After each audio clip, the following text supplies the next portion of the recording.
Bonjour, bonsoir, ça dépend de l'ère à laquelle vous nous recevez en ce net moment sur KN Vision Télévision, votre chaîne d'échange des idées et de responsables.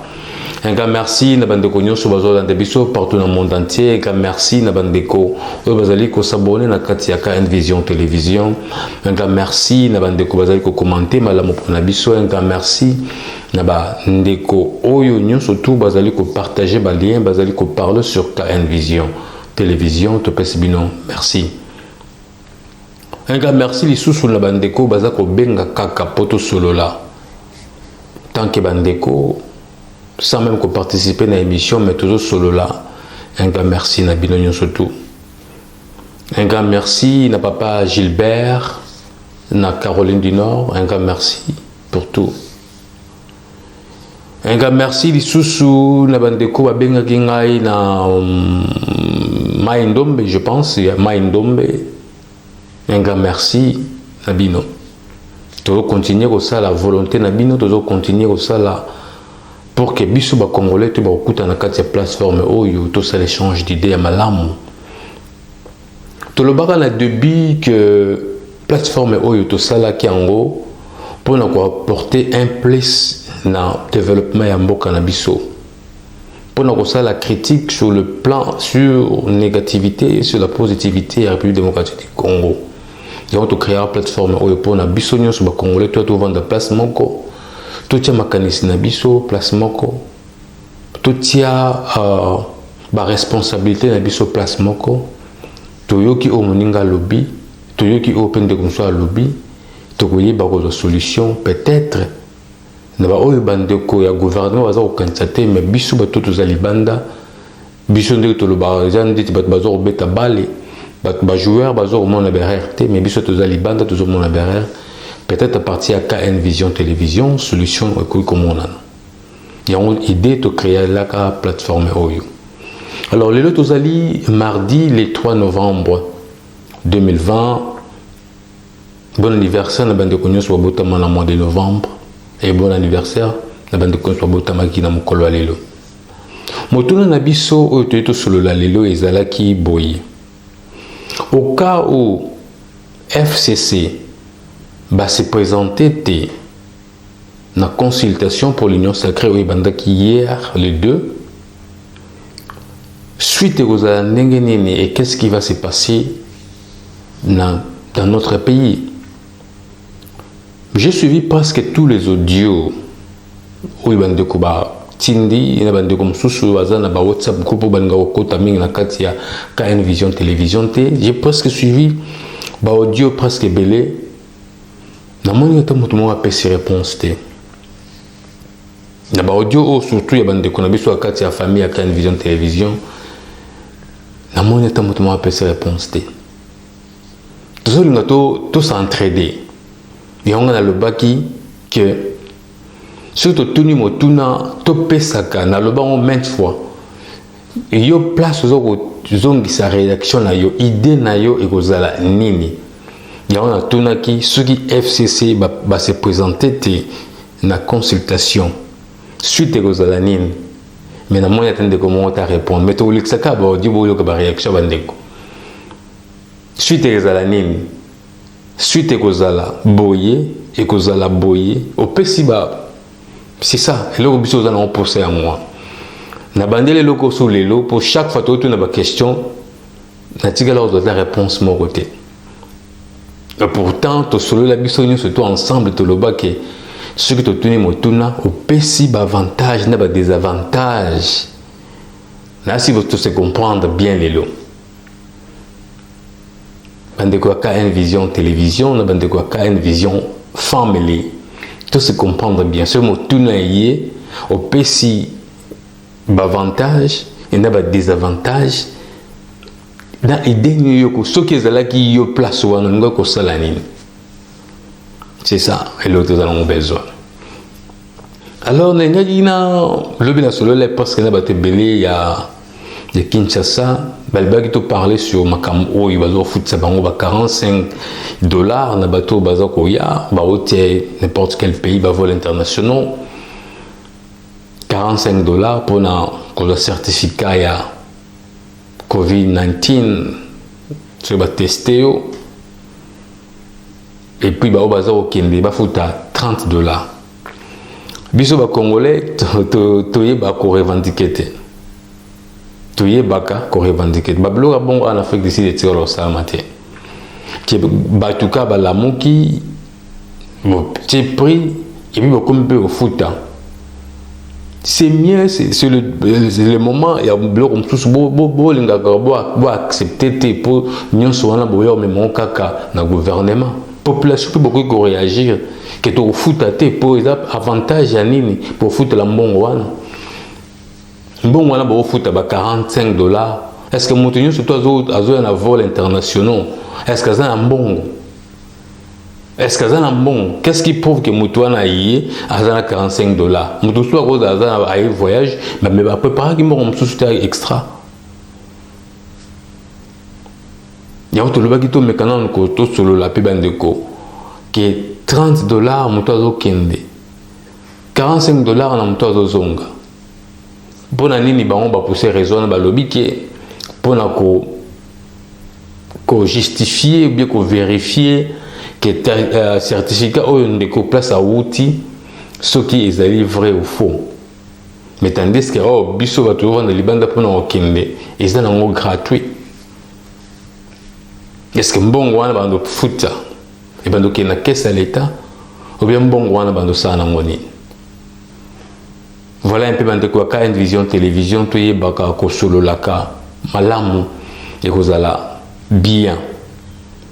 Alors et là comme sous tonga to lobela lelo ezala ki soki FCC tu vois qu'il y a réaction ya bato ba maki lobby ba ko tena chef de l'état. Nga dans la réponse na ngai ya ngomoni na bato tout na mutuna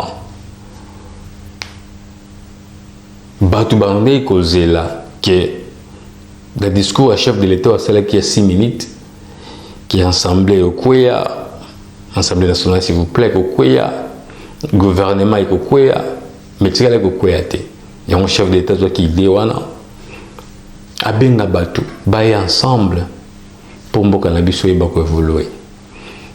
Il y a un biso to le batu tuna, ce qui FCC bango batu ba causer crise soi-disant. Qui va causer crise. Oh, ils allaient dans la République démocratique du Congo. Ce qui va y être et rosa n'dengenin. Mais tout n'a atteint mon côté Islami. Mais tout mécanisme qu'on a réponse, il y a pardon idée il y a Nderonabiso papa Emmanuel na Paris France. L'émission Autosala qui dernièrement a Autosala qui le premier. Papa uta kotinda idée na ye to kanina ce que le bayani. Bonjour Ndekonanga Kili. Bonjour papa Emmanuel. Bonjour na balandi na biso na pona ngai monsieur Emmanuel Nsenda na Paris. OK. Na motuna na yo ngana zo ebisa yo na mukuse. OK. Kabila na batu na ye toyebi bango baza bato lokuta. OK. Ndenge nini abimisaki bakoro wana bandakala te azoya kobimisa ngo lelo.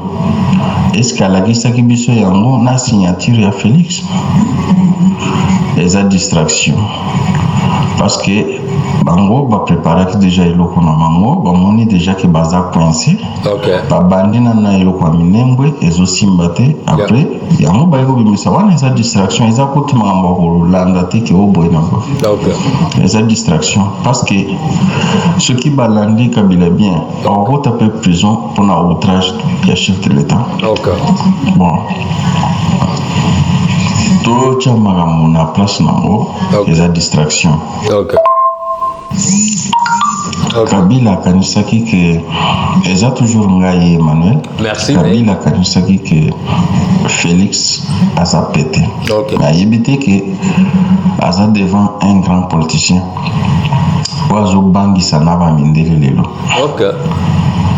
Politique oyo Félix azoya nango même na bamindele bazo comprendre te babande komona ye pété mais lelo baza sir na ye bango nyonso bapesi confiance. Kabila aza déjà na retard na bato na ye se retrouver na prison. Félix akobanga te. Félix ayebi ke papa asalaki 2 ans na Afriko. Papa beta maki liboso na ye azomona na mama na bango baso beta. Mais bango bakanisi ke Félix abosani biloko wana.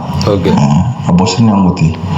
Deukeli totika bakomata bakokita bakosala kobangisa wana mais moto akobanga pe aza te bakokende prison bango nyonso. Merci Papa Emmanuel na France, précisément à Paris, na ndenge au participer dans le magazine na biso sur la bandeko. S'il vous plaît, botin là audio avant 10h, il y a Air Afrique du Sud. S'il vous plaît, ceux que je en avant, les gars réagir pour que Toiba collection même jour. Ceux qui vous dit discours, il y a Papa Emmanuel. Est-ce que croyez-vous que na habité ndenge Papa Emmanuel a Koloba Félix Ayebi que papa c'est là qui des na prison et pardon na frigo bande ko beta maman naïe voire même ce qui président de la République a réagir na ba makambo yo Papa Emmanuel a Koloba. Est-ce qu'ils allaient compte à rendre té ou bien ils allaient na mabio basala qui a réagir pe na habité ce qui Papa Emmanuel avait bien un sens que Félix a bossé Marambouana n'a sauté.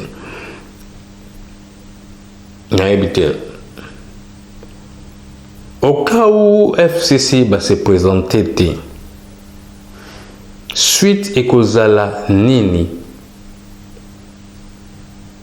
trouble et que kota namboka, ce sont des questions qu'il faut tous se poser.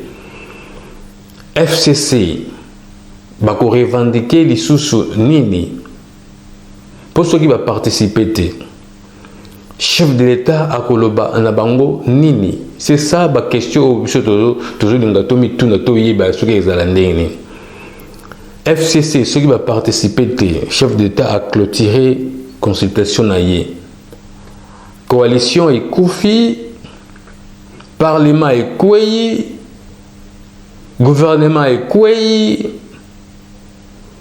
C'est ça la question photo bi tout na kao. Diango tu vais tout na ba question mais ba que de connais ba répondre et loko mo que ça la maté et loko mais diango tout le baki tout mi tout ne la déjà tout doit déjà ba réponse en avance pour que tout la surprise. Diango loko tout le tout c'est la magazine lelo pour tout la surprise tout mi le bela déjà na biso en avance que ceux qui ba yete et loko ba que et loko ba que ça. Tout quand nos réactions, il y a Papa Donant, ce qui est à l'Obéi na Makambo. Bonjour, Ndeko Kelly Brand, bonjour, Balandinho, surtout à KN Vision Télévision. Ndeko Kelly Brand, Nalinga Kikaka na Yebisa Kaka Balandinho, surtout na intervenant, surtout na plateforme Nabiso KN Vision. En tout cas, merci et belé parce que on sent que intervention à Bango et ça qu'on nourrir Bisso espoir et puis on apprend quoi. Avec eux vraiment, disons, ce n'est pas disons un temps perdu. Je voudrais disons en particulier remercier Papa Kakouji, Papa Moïse Vangou, Papa Timothée, Papa Simon, Papa Binganzo, Maman et Hollande, surtout comme c'est une femme qui participe beaucoup. Et puis les autres, Africains du Sud, Yomoko Papa Kelly, Bandekwa Afrique du Sud, et Bandekwa Suisse, Bandekwa France, dont j'ai oublié, disons, disons, le nom. Mais en tout cas, c'est vraiment, disons, quelque chose de bien. En tout cas, merci beaucoup, hein, parce qu'on apprend avec tout ce qu'on est en train, disons, de dire quoi, sur cette plateforme. Et autre chose, au sujet, il y a les non-participation, il y a FCC, quoi, donc Front commun, comme moi je les appelle, des camps congolais. Pas tous, mais il y a quand même, disons, des braves gens, il y a Front Wana. Et participation à Bango, ils en ont indispensable été. Hein. Donc je ne vois pas, disons, ceux qui vont participer, bon, ils vont participer. S'ils ne veulent pas participer, c'est pas un problème, il n'y a pas de feu là-dessus. Hein. Donc c'est pas eux qui vont mettre, disons, le feu, disons, au Congo. Donc tant qu'on a sécession, ils ont déjà révolu. Donc moi je pense que les Congolais comprennent et ils savent très bien, disons, qu'ils sont avertis. Il faut faire échec à tous ces malhonnêtes là. Donc quelqu'un qui a pillé, disons, le pays pendant 18 ans avec, disons, un groupe de gens, et puis les lots, je ne vois pas, donc, quelle conviction n'ignoyo à pesa ba congolais pour na balandaye ou bien par exemple, disons, pour na, donc on verra, donc il y a rien. Donc le vin a été tiré, maintenant il faut le boire. Donc on va boire le vin. Ne vous en faites pas, monsieur Kelly. Donc il faut qu'on soit apaisé et que les consultations vont bon train, et on aura, disons, à savoir, disons, les résultats, disons, de ces consultations.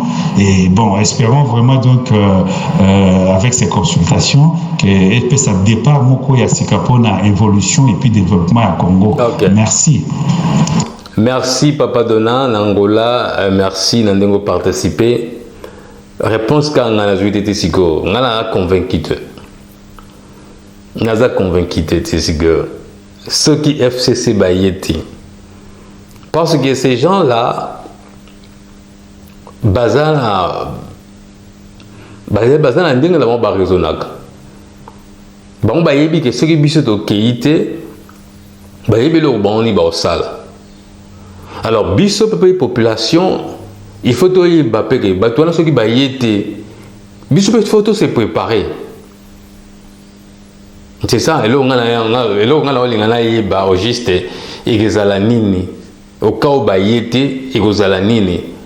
Biso pe faut se préparer. Pour combattre basa ko linga bangote combattre batunion, bien sûr, baolinga FCCT.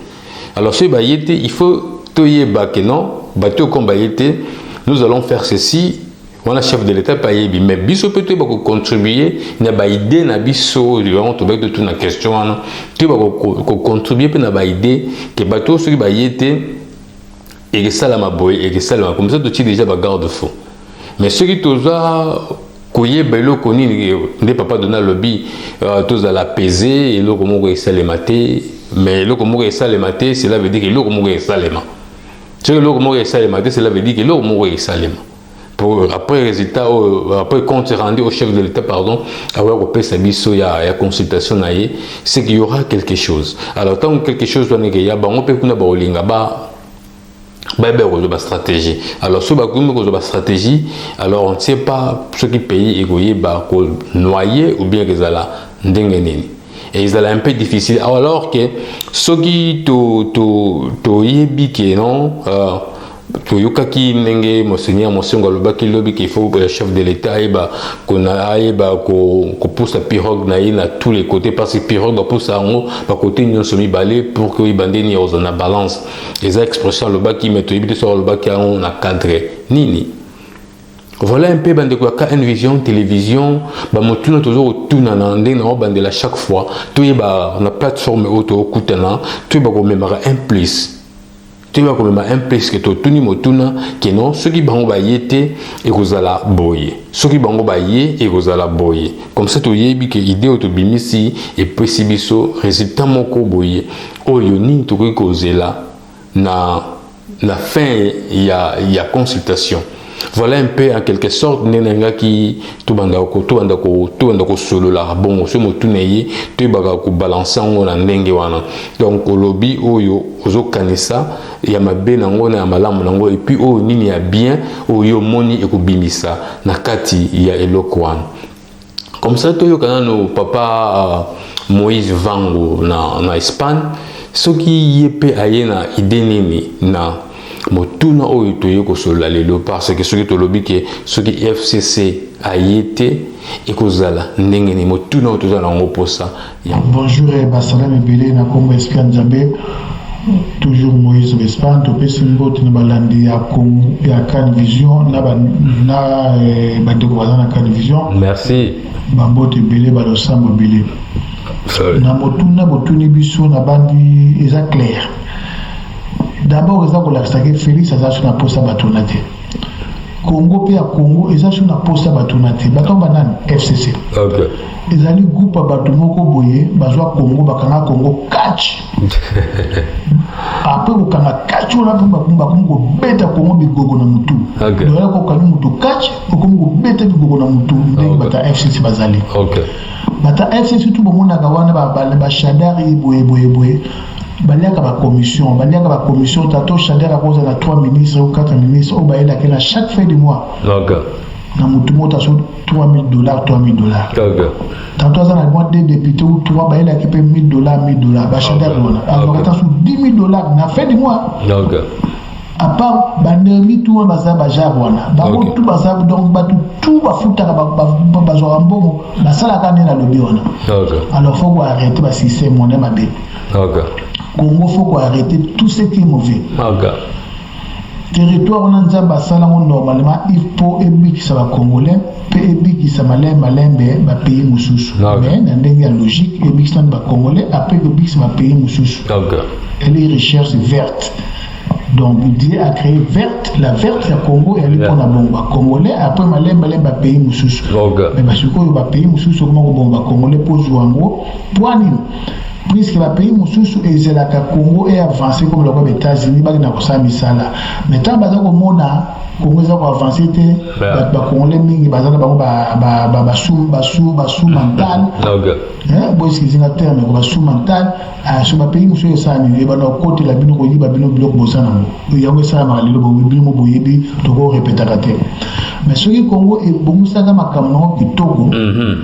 Les États-Unis, le Canada, nous avons côté tempo la frontière tout les blindé, nos militaires, nos gardes civils. Donc il va ça travail normal comme tous les peuples qui ont ça travail dans France, dans l'Allemagne, Congo que la bongo. Alors il y a un pour nango ba conseil à boyer, ba tu vas diriger Congo, base Congo au sérieux. OK. Bandi masumete makamba FCC na Kabila. Kabila c'était un aventurier, c'est un criminel. OK. Yo mona posé un million. Na pesa côté na ça attaque commerce comme un grand commerçant na kata Congo non, au cas ko linga ko ozo masuju président en 2023. OK. Yo mona 18 au sai loko mote moningo sozo asuna 2023. Bosoko sozo na 2023. Pour ça la pour voir après des mandats au Kenya pour y aller sous donc yoka Congo mubiso tout au vana na Congo donc to kope ko a président de la yo Kabila Kanambe uzana nunani Kabila Kanambe yo moni makamsu nzambe kaka yibi pour ali bibiso to vana ba libanda Congo pour so vana la kata Congo comme si na zo revolver na bomba mo bien na kitna ko lisaka ta lega na masina wana ba fuka kitavita car na bete babal. Là je dis dans le nom de Dieu pour biso to bondi na ndenge mo pena ya lukutate donc buzoba kutu ko yala ngote bon bref na point wana ya pona Congo buzoba biso linga ngote bon na point wana ya FCC so ba yete ya mosuwe na biso nyoso ba yate ba ya vraiment te so ba zo message na comment nzambe ba ya na bango te ba vana ba ko na bango pour tout dissoudre ya parlement na gouvernement na to banda Congo sika. Bonne chance à Congo, Dieu est grand.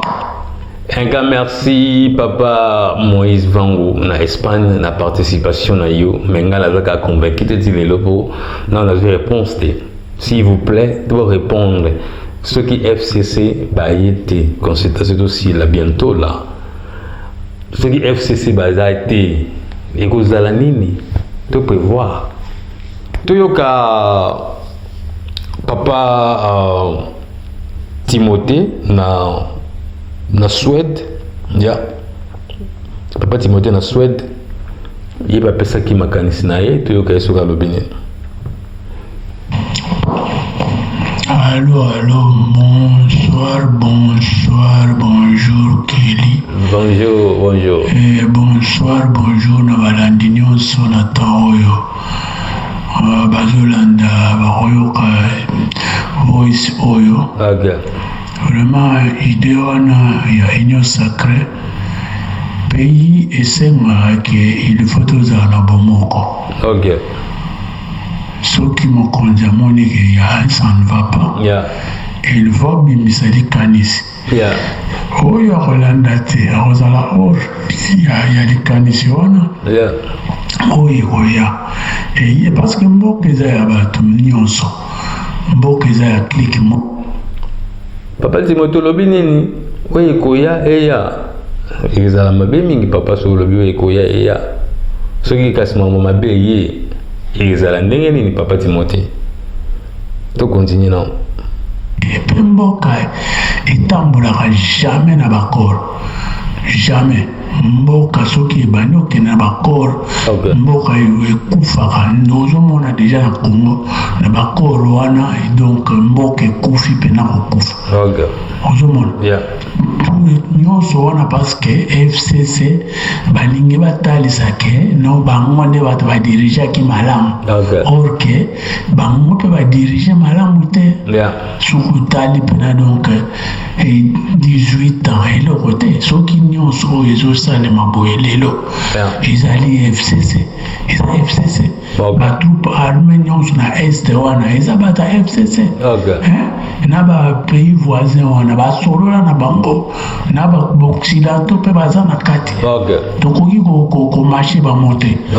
Consultation wana nga namoni ke baprésident akende kaka ti na suka oyo akoya te ndenge alobaki ke soki asilisi consultation amoni ke non bato baye te akozwa décision mpo ye nde aza mokonzi ye nde ayebi azotala bainstitution nini oyo ezomarche bainstitution nini ezomarche te. Kabila na bakora ya soki Lumera si aboyaka bakoro wana eske mboka ekufaki bongo sikoyo bakoro oyo baindividu peuple batia ye wapi bakendeka komarche kaka na bakoro wana. Pourquoi? Ye azobengisa bato na kinga kati kuna badepute wana azopesa bango bambongo azopromettre bango bavoitire balupango. Eske wana eza mpena koconstruire mboka wana eza kodevelope mboka wana eza mboka ozoteka ngo koteka lokola eza boye vraiment Kelly topesanaka baide ya malamu. Ngai mpena na part na nga nasengaka vraiment tozala ini.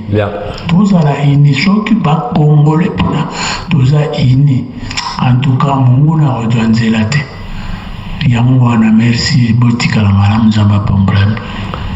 Nzambe apambola yo mpe papa Timothée na Suède. Papa Timothée alobi eloko moko ke soki Félix asilisi consultation ye moto akozwa décision. Bien sûr ye moto akozwa décision. Alors ce que tolinga te ke décision wana oyo chef de l'état akozwa comme ndenge papa alobi ke ye nde aza président aza chef de l'état. Décision nyonso tu nde baloba bazwaka mokano na kanda te bazwaka décision na kanda te. Tolinga te ke décision wana chef de l'état akozwa ye kokoze susu biso banui mpona bato oyo wana.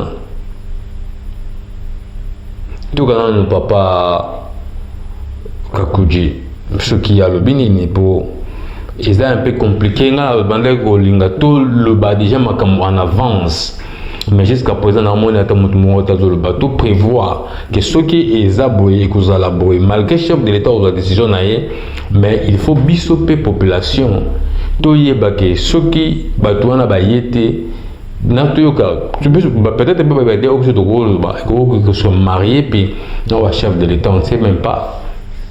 Avec tout mis le bélango déjà en avance, ce bruit que Dieu n'en a bien, avec tout mis le bélango déjà en avance, pour tout y baquer, ni de salema. Boka batona ba yedi chef d'état aux oppositions nini. Mais toi quand on idée à papa Kakuji soki à l'obéi nini. Dia papa Kakuji ezandenge nini. Toi gagnant. Bonjour Kelly, bonjour Can Vision Télévision et bonjour à tous ceux qui sont avec nous sur le forum. Ok. Kelly, je crois que Chilombo est prêt à jeter l'éponge. Son bateau est en pleine perdition. Son bateau va bientôt sombrer. Il fait des consultations pour obtenir quoi? Il a un gouvernement, il a un parlement. C'est quoi au juste? Quel est le problème au juste? Le problème est que papa Kakuji, c'est sûr, ndenge tolobaki na émission te kolobaki. Crise eza na mboka. Crise eza na mboka. Peut-être il y a un moment que crise eza na mboka bato oyo na discours ya lobaki ke bato bayokanaki po batambosa mboka. Bayokani bien te yango wana peut-être alobi ke nabengisa bato mosusu po totia maboko ensemble. Peut-être mboka ekoyeba kotambola nayebi te soki nga nalobi mabe. Papa Kakuji peut-être que si on a évité, qu'est-ce qu'il y a au juste? Tu veux que non, Papa Kakuji te continue? Eh ben, bon, il va consulter des gens. Qui sont ces gens? Donc le Parlement n'existe plus. Ça existe? Ou bien le Parlement est dissous. On ne sait même pas. Les centaines de conseillers qu'il a à la présidence, ils jouent quel rôle? Et les Congolais qui sont invités, ils sont mandatés par qui? Ils vont parler au nom de qui? À notre place? Avant de faire cette consultation, il devait nous donner les rapports sur son dernier voyage à Goma. La décision qu'il a prise sur le dossier de Minembwe. Ok. En fait, moi je pense qu'il y a un grave désordre qui va venir dans le pays. Ok. Tout ce que je vois, c'est des troubles. Ok. Chilombo, c'est un petit calibre de la politique. Un profane avéré.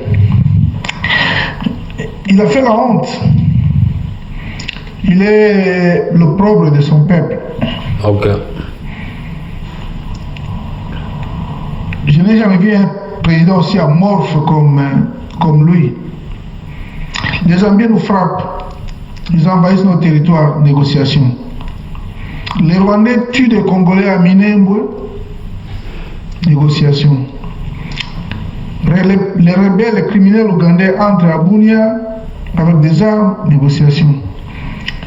Son avion autonome bombardé par les Rwandais, silence. Et puis ces hommes l'appellent béton.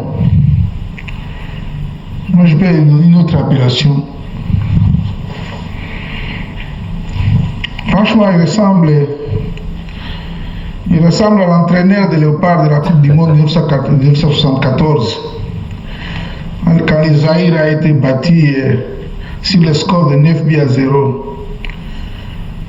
Cet entraîneur s'appelait Vidinik. C'était un vide. Je pense que Chilombo, il faut l'appeler Vidinik.